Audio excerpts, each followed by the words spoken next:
Bonsoir et merci d'être avec nous. Bienvenue sur Polynésie la Première. Voici les titres de votre journal. Pour la première fois depuis 1935, il n'y aura pas de fête de l'orange cette année à Punaauia. La faute au Covid-19, les 200 cueilleurs du plateau des orangers devront prendre leur mal en patience et attendre l'an prochain.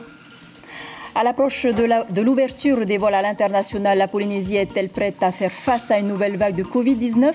Dans ce journal, découvrez ce qu'en pensent les Polynésiens. Et notre page des municipales, il sera question des enjeux politiques à Moorea. La bataille est lancée entre les trois candidats en liste, John Toromona, Evans Haumani et Christiane Kelei. Trois candidats que vous allez retrouver juste après ce journal dans votre émission Débat animée en français par Lucille Guichet, suivi d'un débat en tahitien animé par Vito Tapo. Lucille Guichet nous en dira un mot tout à l'heure. Enfin, nous allons terminer en musique avec la deuxième édition de la Sound Day organisée par l'association Waima Shopping Center, une sorte de prélude à la fête de la musique prévue ce week-end. Et parmi les festivités culturelles sacrifiées cette année à cause de la crise sanitaire du coronavirus, il n'y aura pas de fête de l'orange cette année à Punaauia, une première depuis 1935 où la première association de cueilleurs a vu le jour. C'est une part importante des festivités, une de plus qui n'aura pas lieu, mais c'est un mal pour un soulagement. Brigitte Olivier Hiro, Terorotoa.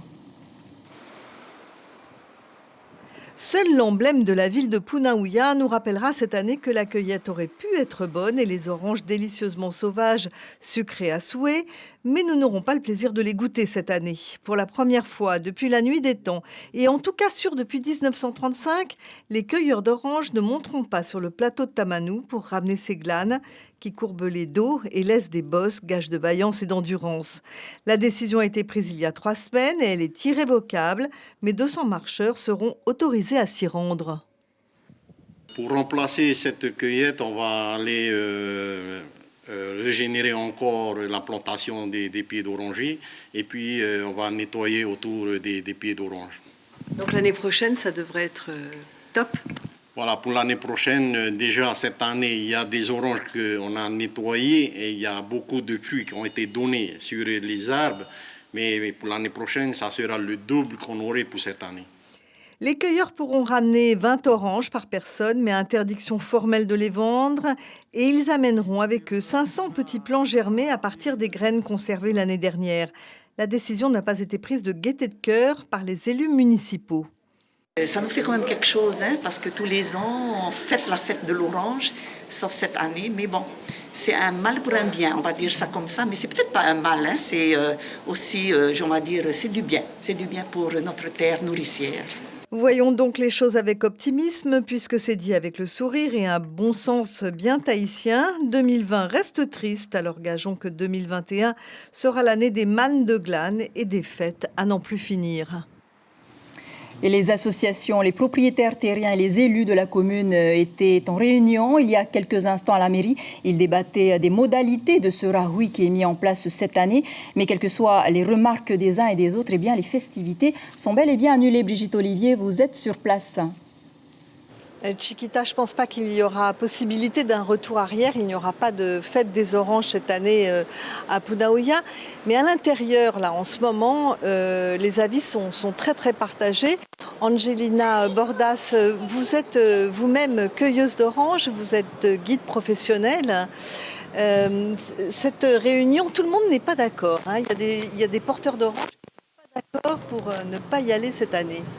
Oui, je viens de l'apprendre à l'instant que cette année, ça sera interdit à toute personne qui sont en dehors de l'association. Il n'y a que l'association qui pourra monter parce qu'on a décidé le comité a décidé de faire un rahoui. Et les personnes de l'association qui monteront auront une tâche à faire, c'est de nettoyer autour de tous les pieds d'oranger et ils peuvent cueillir, mais par contre ils ne peuvent pas ramener de l'orange vers le littoral. Oui, c'est ça, c'est ce qu'on a dit, c'est une vingtaine d'oranges par personne, mais pas plus, pas de vente. Alors ce rahoui, à votre avis, vous qui connaissez bien le plateau des orangers, c'est quelque chose de nécessaire à mettre en place cette année ? Je pense que oui, parce que chaque année, on peut dire que cette vallée-là a été plutôt une récolte pour vendre ces oranges. Et ça va faire du bien de ne plus faire cette récolte pour s'enrichir, quoi. Laisser tranquille la nature. Pour un an, et dans un an, on devrait avoir une belle cueillette alors. Je suis tout à fait d'accord. Comme ça, dans un an, tout va se refleurir, donner plus d'oranges et avoir plus de cochons sur le plateau. Voilà, alors je viens de vous le dire, tout le monde n'est pas d'accord à l'intérieur de la grande salle des mariages ici à la mairie de Punaouia. La réunion continue, mais de toute façon, je peux vous confirmer qu'il n'y aura donc pas d'orange cette année ici. Merci Brigitte Olivier Hirotero-Rotoa pour ce point en direct de la mairie de Punaouia. En correctionnel, Yannick Maï, surnommé le parrain dans l'affaire Mouirani Marli, a été condamné hier à 9 ans de prison. Il est donc maintenu en détention pour avoir importé 6 kilos d'ail en provenance des États-Unis. Souvenez-vous, l'ancien guide touristique âgé aujourd'hui de 53 ans a été arrêté à Los Angeles en juin 2017 en possession de 3,7 kilos de méthamphétamine. Il devra aussi participer jusqu'à hauteur de 600 millions de francs à l'amende douanière de 720 millions auxquels les autres prévenus avaient été condamnés lors du procès en août 2018. Je vous le disais en titre, l'ouverture des vols à l'international approche et avec elle l'angoisse du retour du Covid-19. La Polynésie qui a été, on peut le dire, plutôt épargnée avec seulement 60 cas de coronavirus au total. Mais une deuxième vague est annoncée dans plusieurs pays européens et la Chine compte 130 nouveaux cas à Pékin. Les professionnels de santé encouragent la population à apprendre à vivre avec le coronavirus. Natacha Silagi et Jérôme Lee. Vols internationaux égale risque de Covid-19. Mais la Polynésie a besoin de touristes, de fonctionnaires et de revoir ses étudiants. Du coup, il faut s'organiser au cas où. En sachant qu'une centaine de nouveaux cas ont été détectés à Pékin et que 2 Anglais ont été testés positifs en Nouvelle-Zélande. Aujourd'hui, loin de la psychose, la population en Polynésie est partagée quant à la crainte d'une nouvelle contamination. Il y a toujours eu des grippes. Maintenant, je ne crains pas de deuxième vague. Non. Je pense qu'on fait trop peur au peuple. Je suis transporteur sanitaire, donc j'imagine, en fait, on est prête, on s'y attend. Le Covid-19 vient de dehors, alors les vols, ça risque encore de ramener le virus ici. On a réussi à le contenir une fois, ça devrait bien se passer la deuxième fois. On n'est jamais à l'abri, mais bon. Car personne n'a envie de revivre ça. Ce vendredi 20 mars à minuit, nous demandons à la population de la Polynésie française de se mettre en confinement. L'enfer du confinement qui rime avec privation de liberté au nom de la santé. Alors qu'aujourd'hui il est question de dissoudre le PC de crise avec le retour à une situation normale, les professionnels de santé estiment qu'il va falloir faire avec le coronavirus pour ne pas sombrer. Je crois qu'il va falloir apprendre à vivre avec ce virus, comme tous les autres virus circulant dans le monde. Il va falloir apprendre à vivre avec, sans forcément céder à la panique, ni au stress, ni à cette anxiété permanente autour de cette nouvelle infection. En attendant, pas de panique donc, pas de Covid-19, il faut en profiter. Et de son côté, le Conseil des ministres de ce mercredi a autorisé la compagnie domestique Air Tahiti Air Charter à rouvrir leurs lignes entre Raiatea, Bora Bora et Maupiti les lundis et mercredis et vendredis pendant une durée de 6 mois. Une bonne nouvelle donc pour les résidents de Maupiti qui, je vous le rappelle, n'est plus desservi par Air Tahiti depuis le confinement. Et en cette saison, attention aux galères portugaises. Elles ont été retrouvées à Moorea, Punaouia, Paea et hier à Aroué sur le littoral par un riverain qui sortait de la mer. Entre le club de Va'a de Pire et le Motu de Aroué, il est tombé nez à nez avec 3 cadavres de méduses, dont une qui pourrait être une galère portugaise. Cette dernière n'est pas mortelle, mais elle est toutefois très douloureuse en cas de contact, pouvant entraîner dans certains cas une détresse respiratoire et des douleurs abdominales. La mairie d'Aroué a publié sur sa page Facebook un communiqué mettant en garde sa population. On ouvre à présent notre page consacrée aux élections municipales. Et le second tour des municipales à Moorea Maio comme à Papara, 10 listes étaient dans les starting blocks au premier tour. Il n'en reste plus que 3 en lice, celle du maire sortant Evans Haumani et 2 listes d'union, l'une pilotée par John Toromona, l'autre par Christian Hirokelei. Le compte-rendu de Marie-Christine Depape était à Onoa.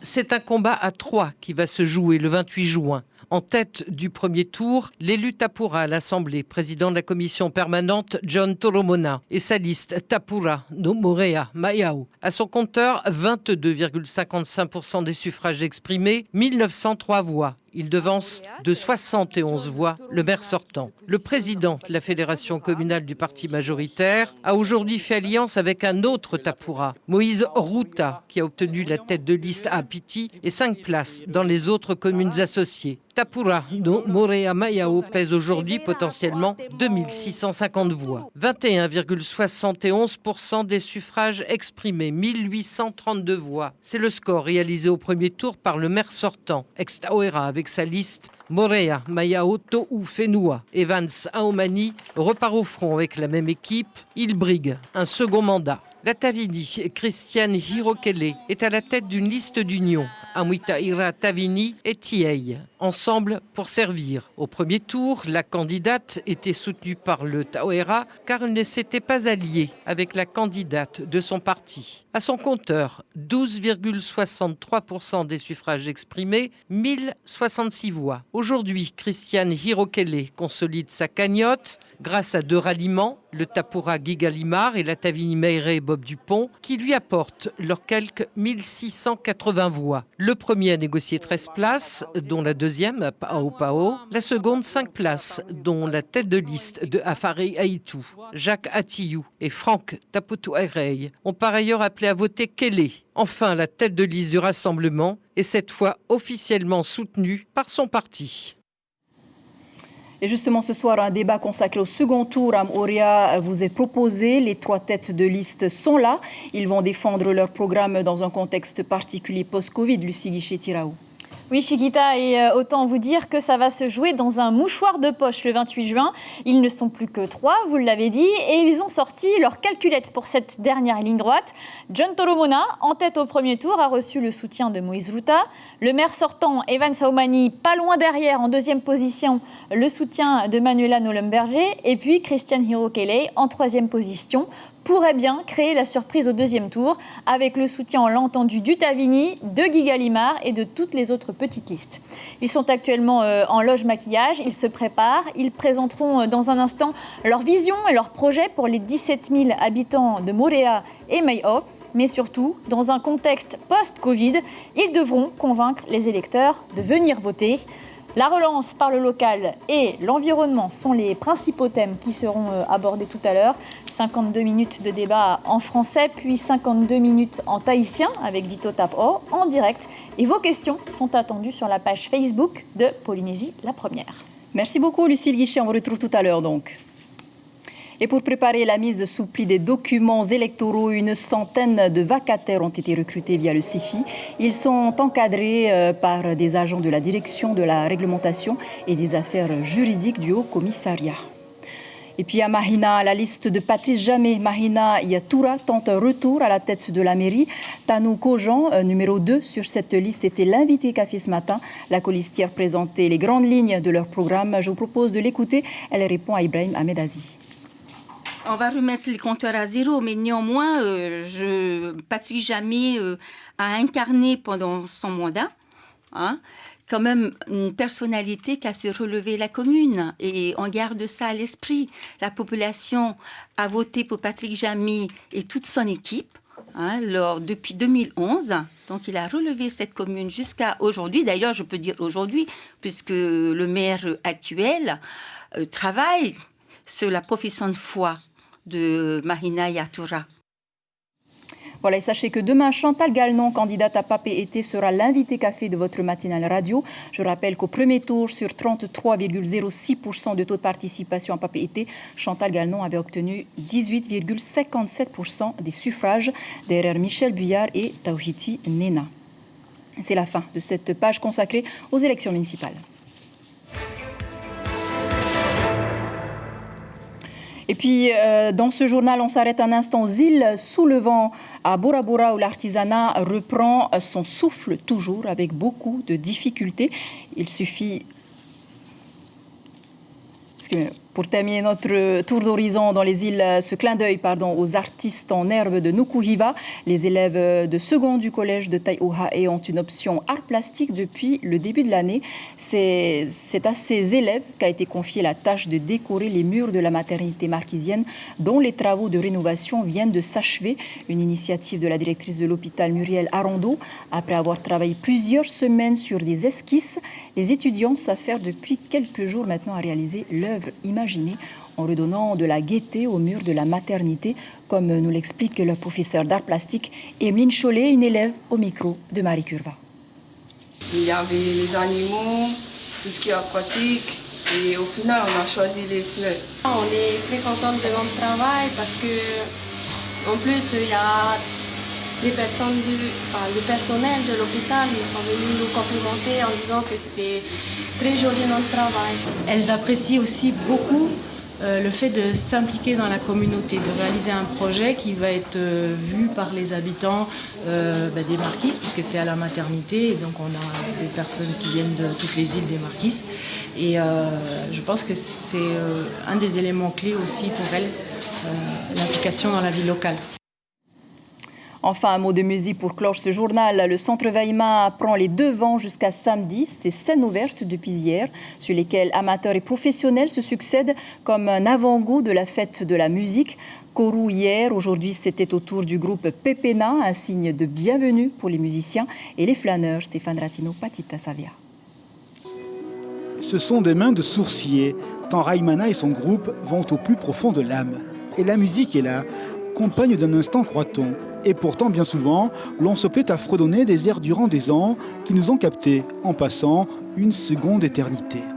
La musique est parole, elle est souffle, elle est cette autre manière de dire Tahiti. La musique est déjà partout et je pense que même si je voulais encore plus, elle est déjà là où je suis et là où je ne sais pas où elle est. Donc du coup, la musique vraiment, elle fait partie de notre vie et de notre vie économique aussi. Dans chaque famille, je pense qu'il y a au moins un musicien qui fait la bringue avec le voisin, sa famille et tout ça. Donc vraiment, la musique, elle vit en Polynésie. Quelles que soient les latitudes, l'on chante et l'on danse, une pincée de nostalgie, des pas réglés au millimètre et cette part d'amour avouée au tu dans bien d'intimes partitions. Chacun a son chanteur, on connaît la chanson, dit-on. Autour de la table, la jeunesse en amitié s'est aujourd'hui déplacée. Elle avait noté dans son agenda si changeant la date, celle de Pepena, au Vaima. On aime bien le local, surtout Pepena. C'est depuis toujours, à Tahiti, t'écoutes Pepena, quoi. Du coup, c'est top d'être là aujourd'hui. Et ce dont il parle, et puis même sa façon de chanter, toi, t'es jamais fou de l'écouter, quoi, quand il chante, du coup, voilà. On est des grands fans. Vous essayez de reproduire ce qu'il fait ou vous avez un style particulier On s'inspire, on ne reproduit pas, mais on s'inspire. Ainsi, dans les notes du jour, prélude de la fête de la musique. Pareil à un vin jeune, elle donne déjà la saveur à la nuit la plus longue de l'année. La musique est là, au coin de la rue, dans le silence de soi, toujours. Et pourtant, fêter le 21 juin est un moment d'importance. On n'a pas besoin de fête de la musique, c'est tous les jours. Il y a quand même besoin de la fête de la musique, c'est vrai, parce qu'on a besoin de marquer ça comme une vraie valeur polynésienne aussi. Les cœurs battent, les mains applaudissent, quelques notes de musique, et Raimana, en Polynésie, les mélodies douces et simples ne s'arrêtent jamais. Et sachez que demain, la scène accueillera Maroura, Fogana de vendredi et Tuakana à samedi. C'est ainsi que s'achève ce journal dont je vous rappelle l'information principale. Il n'y aura pas de fête de l'orange cette année à Punaauia, une première depuis 1935 où la première association de cueilleurs a vu le jour. Seule l'association en charge du nettoyage du site de la Tamanu pourra cueillir une vingtaine d'oranges par personne. Cette année permettra de régénérer la plantation pour une meilleure cueillette l'an prochain. Voilà. À la une de Tahiti Info, demain, le quotidien titre « Un corps exhumé ». Voilà pour l'essentiel de l'actualité. Merci de nous rester fidèles. 5h30, vos infos radio. Restez avec nous pour votre débat consacré au second tour des élections municipales à Moorea. On se quitte sur les préparatifs de la fête de la musique. Très belle nuit sur la première. À demain.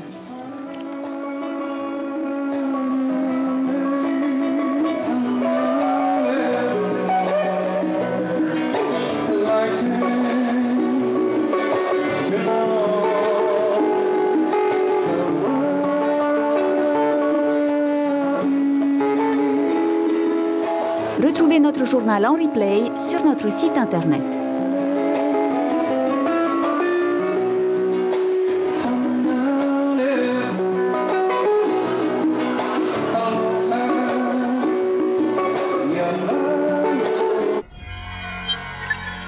Retrouvez ce programme en replay sur notre site internet.